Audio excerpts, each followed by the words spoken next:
બ્લોકમાં સ્વાગત છે તમારું। અને આજે આપણે વિસનગરથી ગાડી કાલ રાતે ભરાઈ ગઈ હતી, એટલે આપણે જવાનું હતું અમદાવાદ। એટલે અમદાવાદમાં તો નીકળી જઈએ, અને સવારે વહેલા નીકળ્યા હતા, એટલે અત્યારે બાલવા પહોંચાઈએ।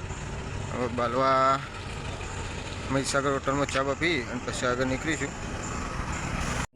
હવે ચા પી અને નીકળી જઈશું, સીધા જઈશું આપણે અમદાવાદ જઈએ અને ટોલ નાકો પહોંચી જઈએ। ટોલ નાકાથી હવે આગળ જોઈશું મોંમાં ઊભા કે નહીં ઊભા।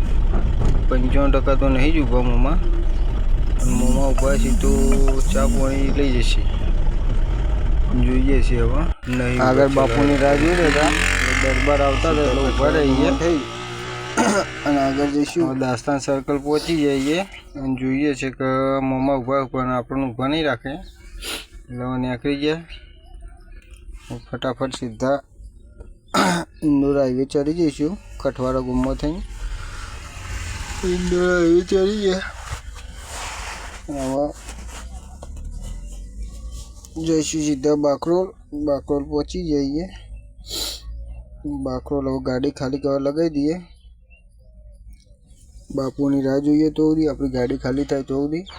બાકરોલથી ગાડી ખાલી કરીને નીકળી ગયા હતા, અને ફોન આવ્યો તો વિજયભાઈનો, એટલે ભરવાની તો કેન્સલ રાખી દીધી હોયથી।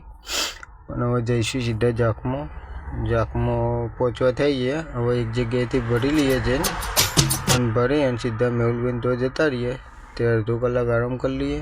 પેલી પાર્ટી ક્યાંક માલ હાલવા આવીએ, માલ હાલવા આવે તો બધી કલાક થાય તો મેહુલબેન તો આરામ કરીને ઊભા થઈ જઈએ, અને ત્યાંથી નીકળી જાય સીધી ગાડી આવી ભરાઈ ગયો માલ, અને ત્યાંથી કેનાલ ઉપર ચડી ગયા સમસમાઈને સીધા દેગોમ પહોંચી ગયા। દેગોમ થઈ હવે સીધા રોધેજા જઈશું, રોધેજા પહોંચી અને સીધા વિસનગર આપણે ઓઇલની પાઇપ તૂટી ગઈ હતી, એટલે પાઇપ નાખવા માટે ઊભા થઈ ગયા માલ ખાલી કરી, અને પાઇપ નાખી દીધી। હવે મળીએ મિત્રો આવતા નવા બ્લોકમાં। જય માતાજી।